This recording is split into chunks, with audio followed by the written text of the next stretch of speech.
देखिए सुनील अंजना जी, ये प्रोटेस्ट आज 21वां दिन है और मिशन सेव कॉन्स्टिट्यूशन की तरफ से ये प्रोटेस्ट जारी रहेगा, क्योंकि जो डॉक्टर रितु है उनके ऊपर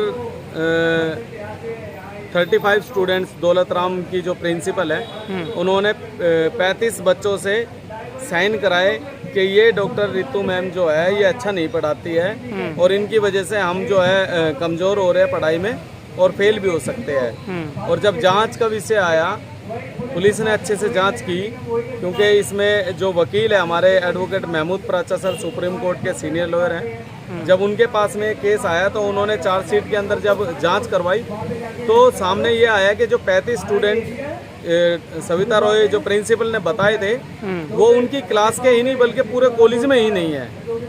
कहने का मतलब यह है फोर्जरी की गई और सविता रॉय प्रिंसिपल ने खुद ही अपने हाथ से जो है 35 बच्चों का साइन करा के और खुद ही साइन करके वो इसको डॉक्टर रितु मैम को मतलब उससे निकाल दिया नौकरी से। जातिवादी तो होती रही है हमारे साथ में। लेकिन डॉक्टर रितु को या आपको कैसे पता लगा कि जो बच्चों ने कंप्लेंट दी है वो बच्चे उस कॉलेज के है ही नहीं? ये पुलिस ने बताया, पुलिस ने इन्वेस्टिगेशन किया जी। इन्वेस्टिगेशन के अंदर यही पाया और कुछ हमारे वकील साहब को जो कुछ पेपर जो डॉक्यूमेंट्स हाथ में लगे तो हैंड राइटिंग वगैरह देखकर और जो भी कुछ था वकील का जो काम है उन्होंने अपने तरीके से देखकर दूध का दूध पानी का पानी करने की कोशिश की।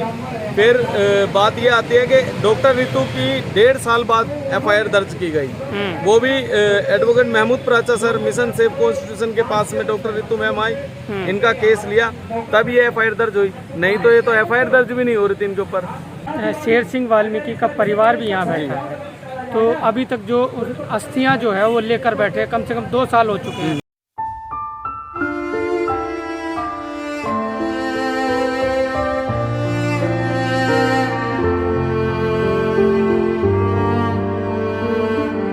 जो गुड़गांव में हत्या हुई थी एक फैक्ट्री मालिक ने की थी, हरदीप यादव ने,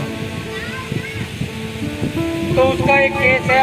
आज भी ये जिल्लत की बात है सभी बहुजन के लिए कि एक परिवार आज भी अस्थियां लेकर बैठे हैं, वो भी देखो मंच पे 2 साल हो चुके हैं, आज भी अस्थियां उनके पास में। ये जिल्लत की बात है।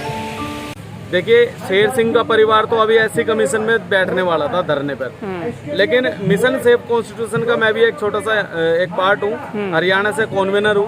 और जब मिशन सेव कॉन्स्टिट्यूशन के यहाँ पर ये जो प्रोटेस्ट चल रहा है ये डॉक्टर रितु का ही नहीं है, बल्कि ये दिल्ली नांगल की जो फैमिली है वो भी यहाँ पर आने वाली है। हाथरस से मनीषा बहन है जो, मतलब जितने भी एट्रोसिटी केस जी जितनी एट्रोसिटीज हमारे समाज के लोगों के ऊपर जो हो रखी है, तमाम एट्रोसिटीज तो हमारे पास में ही है, वो परिवार यहाँ पर है। और जिनको न्याय नहीं मिल पा रहा है, कुछ लोग ऐसे भी आ रहे हैं प्रोफेसर ही है जिनके साथ जातिगत किया गया, उनको नौकरी से निकाल दिया, तो वे लोग भी आ रहे हैं। कहने का मतलब यह है मिशन सेव कॉन्स्टिट्यूशन का जो ये यहाँ पर जो प्रोटेस्ट है ये डॉक्टर रितु का ही नहीं बल्कि जितने भी मजलूम और शोषित वर्ग के जितने भी लोग हैं जिनकी पेंडिंग एप्लीकेशन चल रही है, पेंडिंग केस चल रही है, सारा सब कुछ वो इसी धरने प्रदर्शन से यहाँ से चालू किया जाएगा। और आगे की मैं आपको ये बता देता हूँ रूपरेखा, इस प्रोटेस्ट को शाहीन बाग का रूप दिया जाएगा और ये प्रोटेस्ट सालों साल तक नहीं खत्म होगा जब तक हमारे हक अधिकार की जो लड़ाई है, संविधान को बचाने की जो लड़ाई है, जब तक संविधान के दायरे में रहकर काम नहीं किया जाएगा ठीक से, तब तक ये धरना प्रदर्शन हटेगा नहीं। जी, तो क्या कहना चाहेंगे, शेर सिंह की फैमिली का क्या कहना है? शेर सिंह वाल्मीकि की फैमिली का आपने आवाज़ उठाई, SC/ST एक्ट तक नहीं लगा था, आप 9 दिन अपना घर बार छोड़ के रात को, दिन को, दोपहर को हम SC कमीशन में धरना दिया, तब जाके SC/ST एक्ट लगा, हमें बंद भी कर दिया गया था, आपको भी बंद कर दिया गया था पुलिस के थ्रू। अस्थियां विसर्जन अभी तक नहीं की गई, बल्कि केस को खत्म करने के लिए मेरे ऊपर गोली चलाई जा रही है, पहले धमकी दी जाती है, फिर गोलियां चलाई जाती है। इसमें बहुत बड़े बड़े नेता, MLA टाइप जो होडल के विधायक वगैरह और उनके कुछ रिश्तेदार, इन लोगों की एंट्री इस केस में हो चुकी है। हरदीप यादव की अभी तक अरेस्टिंग नहीं हुई।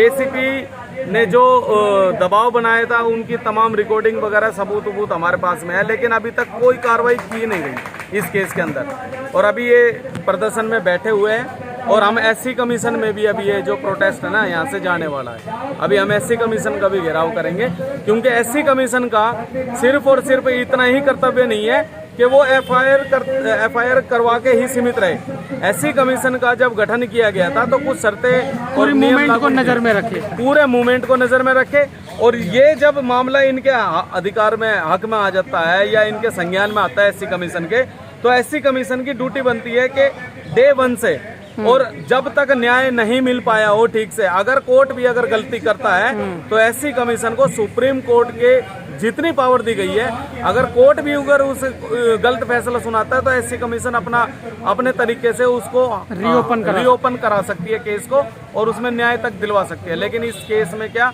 किसी भी केस में अभी तक एससी कमीशन से हमारे को कोई सुविधा या कोई आश्वासन वगैरह नहीं मिला है इस केस में। जी, तो क्या मतलब अपील क्या करना चाहेंगे? अपील हम तो यही करना चाहेंगे, देखिए विजय सापला जी थे, अब तो उन्होंने इस्तीफा दे दिया, वो तो चले गए यहाँ से, क्योंकि उनके ऊपर तो बिल्कुल विश्वास नहीं था। अभी रिसेंटली एक कंप्लेंट मैंने दी थी जब मेरे ऊपर गोली चली, और एसएचओ यशवीर सिंह सेक्टर 5 थाने के हैं, उनके खिलाफ मैंने एप्लीकेशन दी है। अंजू वाला मैडम अभी इस केस को देख रही है और अंजू वाला मैडम अभी सीट पर बैठी हुई है, क्योंकि विजय सापला जी चेयरमैन तो है नहीं। अभी मुझे पॉजिटिव लगा, क्योंकि अंजू वाला जी मैडम को मैं पहले से ही दिल्ली नांगल के अंदर भी बहुत मतलब सेकंड डे ही मैडम आ गई थी, तभी से मेरे को थोड़ा लगा कि हाँ मैडम ये अच्छा काम कर रही है। और अभी जब मैं दिल्ली एससी कमीशन में गया तो मैडम का मुझे थोड़ा पॉजिटिव लगा, और उन्होंने डीसीपी और जो इन्वेस्टिगेशन ऑफिसर थे एसीपी उनको वहाँ पर बुला रखा था। सुबह 10 बजे के बुलाए हुए 3:30 बजे तक उन्होंने बिठा कर रखा और अच्छे से मतलब कार्रवाई कर रहे थे। तो उम्मीद है कि अंजू वाला मैडम काम कर रही है, और मैं तो यही अपील करना चाहूँगा, अगर मैडम अगर देख रही है इस केस को थोड़ा सा देख लो, क्योंकि 2.5 साल से ये परिवार मैं अपने घर पे रख रहा हूँ। इस केस की वजह से मेरे को जान से मारने की धमकियाँ दी जा रही है, मेरे ऊपर गोलियाँ तक चलाई गई, एसएचओ एफआईआर दर्ज नहीं करता, और मैं भी बेरोजगार हूँ। इस परिवार का पेट कैसे मैं पाल रहा हूँ ये मेरा दिल जानता है। तो मेरी अपील यही है कि इस केस में जितना जल्द से जल्द मैडम न्याय दिलवा सके इस परिवार को, बहुत बहुत मेहरबानी। एक बच्चा इसके पिता का इंसाफ मांग रहा है, और ये सरकार अंधी हो चुकी है। मैं आज कहना चाहता हूँ, मनोहर लाल खट्टर जी सो रहे हैं। डबल इंजन की सरकार कहाँ है? वो डबल इंजन की सरकार अब ये जो इंसाफ नहीं दे रही परिवार को, आज वो इंसाफ से जो शेर सिंह वाल्मीकि जो इनका परिवार वो इंसाफ मांग रहा है। और ये जो हत्याकारी जो है वो खुले सरेआम डोल रहा है, उसको पुलिस अरेस्टिंग नहीं करिए, क्योंकि पुलिस चुप बैठी है, पुलिस डरी हुई है। इतनी पुलिस की हांग नहीं है कि जो कैदियों को पकड़ सकती है, आतंकवादियों को पकड़ सकती है, वो इतनी हिम्मत नहीं है। क्यों? बीजेपी इतना अच्छा काम कर रही है, वो कह रहे हैं हम इतना अच्छा काम कर रहे हैं, खट्टर इतना अच्छा काम कर रहे हैं, लेकिन आप आरोप लगा रहे हैं। अरे अच्छा, ये जो आपके सामने जो सबूत है ये झूठ माना जा रहा है क्या? ये हरियाणा की सरकार ये जो बोलती है हम माफिया को मिट्टी में मिलाते हैं, क्या माफिया को वो माफी नहीं था, आरोपी नहीं था क्या? वो क्या मनोहर लाल खट्टर जी उसको इनको आरोपियों क्यों नहीं पकड़ते? वो बताइए उनको। ये भारतीय जनता पार्टी नहीं है, एक हत्यारा पार्टी है, ये हत्या करवाती है। आपको डर नहीं लगता आप इतना बड़ा आरोप लगा? देखिए, मेरे बाबा भीमराव अम्बेडकर जी ने बोल दिया कि एक किसी व्यक्ति का आवाज दबाने का किसी का अधिकार नहीं है। तो हम इस गरीब इस परिवार के लिए हम अपनी आवाज बुलंद करना चाहते हैं। जब तक हमारे हाथों में ताकत है और हमारे दिल के अंदर ताकत है, जब तक हम इनकी आवाज उठाते रहेंगे। और मैं एक बात और कहना चाहता हूँ इस सरकार से, इस प्रधानमंत्री से। आज बोलते हो ना, प्रधानमंत्री जी बोलते हैं बेटी पढ़ाओ बेटी बचाओ, आज वही प्रधानमंत्री की डबल इंजन की सरकार, भ्रष्टाचार की सरकार, आरोपियों की सरकार, इन्होंने पूरा देश भ्रष्ट कर दिया है। इन्होंने देखा होगा इस व्यक्ति को एक मौत की घाट उतार दिया। अरे इतनी बड़ी सरकार हो, डबल इंजन की सरकार हो तो समय उसकी हांग नहीं पड़ रही। इतनी बड़ी मनोहर लाल खट्टर की औकात हो तो पकड़ के दिखाइए उनको, आरोपियों को उनको जेल भेजिए। क्योंकि पुलिस दबी हुई है। एक तरी पर अमित शाह, वो गृह मंत्री, उन्होंने पुलिस दबा रखी है, क्योंकि एक नागरिक के आवाज को ये पुलिस प्रशासन नहीं दबा सकता है। ये आप देख रहे हो, एक हमारी जो बहन है छोटी, उनको पकड़कर उसके कपड़ा मुंह पकड़कर को खींचा जाता है, ये पुलिस प्रशासन के द्वारा। अभी पुलिस प्रशासन को पता नहीं है, इनको 2024 में सबक सिखाते। और ये है इतनी बड़ी सरकार और बड़े वाले इंजन की सरकार है तो इंसाफ दिलवाइए। मनोहर खट्टर जी को बता दीजिए, ये कभी नागरिक डरता नहीं है, खुले सरेआम बोलता है। और इनको चुनौती देता हूँ मैं, जब तक मैं जिंदा हूँ इस परिवार के लिए लड़ता रहूंगा और इनके लिए इंसाफ मांगता रहूंगा।